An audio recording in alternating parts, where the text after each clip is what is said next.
Hey guys, how are you? Wanted to just share a little. So I'm rocking this T-shirt today from a children's book. It was probably one of my favorite books as a kid, and it started something in me that I'm going to kind of get to during this presentation. But this is Mike Mulligan and his steam shovel. I don't know if and if you don't remember it, I'm going to give you a quick synopsis of the story. And you probably never even thought about this book since you were like 6 years old. But I want to tell you, stories like this still speak to me, and maybe it's something that's inside you as well. And I don't know how you ever felt about inanimate objects and how they sometimes feel like they're real to us. But first, a quick refresher. So Mike Mulligan and his steam shovel is the story of a guy and his machine, this steam shovel, and she was named Mary Ann, and she was a very old steam shovel back in the day who helped dig canals and highways and cellars for apartment buildings. And but now, in that time, there were newer, faster shovels that were taken over, diesel powered. Those big excavators we see, building buildings today. And everyone through the story tells Mike, "Oh, just give up. Marianne's time has passed." But he refuses to abandon her. Right? They had this relationship of working together. So they take this one last job, and the last job is digging the foundation for a new town hall in this small town. And he works really hard because he promised to get the job done faster than some of the newer machines. And they forgot one thing. They forgot to leave a way for Mary Ann, the steam shovel, to be able to get out of the hole. So she's stuck in there, and this whole thing, and you see, the actual steam shovel has a face and there's a tear. So what do is they reinvent Mary Ann. And she becomes the furnace for the new building. So her days of digging may be over, but her value isn't. So isn't that something cool, right? If you think about it. So the story's about loyalty. It's about believing in something or someone, even when the world says it's time to move on. So it's about the fear of being replaced and the power of reinventing your purpose. And I think that's what these stories mean to us. Now, I'm going to give you another one. There's an IKEA commercial, right? And it's how we project emotion on objects. And there's this IKEA commercial, and I've never forgotten. It actually breaks my heart a little bit when I see it, but it's simple. This woman throws out an old desk lamp. You know the desk lamp like Pixar, the collapsible one, kind of like this thing that my microphone is on. And you feel that it's sitting out there on the curb in the rain, and it looks like it's hunched over and it's abandoned and cold, and the way it's shot with all the soft music and lighting, not only do you almost feel sorry for it, you actually feel sorry for it. And then this guy comes on with like a German accent. He goes, "Many of you feel bad for this lamp. This is because you are crazy. It has no feelings, and the new lamp is much better." It's brilliant because it reveals something about us. We project emotion onto inanimate objects, and I'm very guilty of this, and I have forever. Why they represent parts of ourselves, our memories, our usefulness, our obsolescence, our fear of obsolescence. So that lamp felt real to us because we've all felt left out from time to time, or discarded or outdated, like our best days are behind us, which is not really true. I'm going to give you one more. Okay, so we talked about the Mike Mulligan and the steam shovel. May or may not remember that. We talked about the IKEA commercial. You may or may not remember it. But how about this movie, this children's cartoon called The Brave Little Toaster? Right? The whole thing is about resilience and belonging. Now, this one hits me the hardest because it's a group of people. And I love groups of people working together, and that's why I'm in the business and the industry I'm in, because we could take people, with all different issues and work together and all become successful. So the stories of this group of old appliances is a toaster, a lamp, a vacuum cleaner, and so many, many more. And they were once loved in this old cottage, right? You ever have that old vacation place or go to an old vacation place and you see this old Kirby vacuum sitting there? It works. And it's old, but it's relinquished. I remember when we had our shore house when I was a kid, and we had our old black and white television was down there, right? Because you really didn't watch television when you were on vacation, but you did, and you had to turn the knob with the pliers. So they were in this cottage, and they all got left behind. So what do? They go on a journey to find their master. This little boy used to love them. He used to play with. There was an electric blanket, a fan. There was so many great things. And along the way, they face all of these danger, junkyards, they're trying to get disposed of all the time. They get replaced by newer, sleeker technology. There's this magnet that comes to get them at a garbage yard, and they all get stuck to it. But they fight. They don't give up. They believe that if they can just get back to someone who sees their worth, they'll all be okay.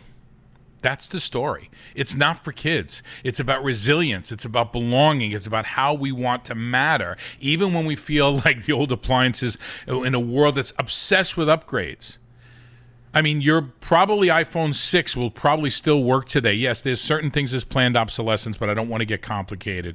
Look, guys, we all are looking to belong. We're all looking to feel better. No one wants to feel outdated or obsolescence. So a couple of things. I've always had this deep affection for stories where inanimate objects become real, right? Frosty the Snowman, you name it. Whichever one gets to you on some level, if you really honestly think about it, it can. And it's because it's cute. Yes, but that's not the reason. The reason is because it reflects something deeply human in us. We all want to be seen. We all want to be valued, even when we're a little outdated. We all hope somebody out there sees the spark in us, like Mike did with Marianne, the steam shovel, right? So these stories remind me, and maybe they remind you, just because someone else has written us off doesn't mean our story's over. Maybe we're just being repurposed. And in my industry, right now, we see so many people who maybe couldn't afford retirement or made some other mistakes in their life or maybe got in trouble somehow and they're not necessarily employable or somebody who is past their prime in the regular workforce but still has so much education and so much love to give to people that could build a multiple 6- and 7-figure income in our industry. So if you're watching this, have you ever felt like Marianne the steam shovel or the lamp left out in the rain, you're not obsolete. You're not broken. You still have so much purpose. And our industry welcomes you for that. But also, I want you to think about yourself. The world needs more people who can see the value in things. And people, seeing the value in people that others overlook. All right, so thanks for listening to this emotional dive into children's books, and I dug this. I feel guilty that I wore this to the gym today because it's a very favorite T-shirt. My younger brother, I'm getting choked up, bought me this T-shirt because he knew how important this was to me when I was a kid. So, funny how the simplest stupid stories carry the biggest truths for us. They bring out so much emotion in us. Share this with somebody who might need to remember they still matter. I hope you share this video. Thank you so much.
A brave little toaster and his unusual pals on a magical journey. I'm ready. Through a world of mystery. Light!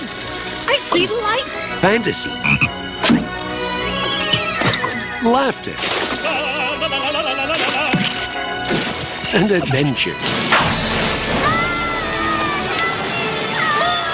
It's an exciting, strange, and fantastic voyage where you'll see scary places. Hey, fellas, look!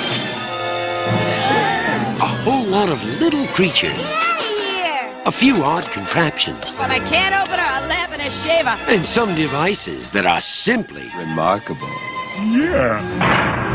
They're 5 plucky appliances determined to find their master no matter what. Yeah, no matter what. Join an inquisitive radio, Well, what does that mean? a bright little lamp, I'm glad we don't have to do this every day. a snuggly blanket, a crotchety old vacuum cleaner, You're telling me. and a brave little toaster. Time to go. In a heartwarming story for the entire family. Plug into the adventure of The Brave Little Toaster.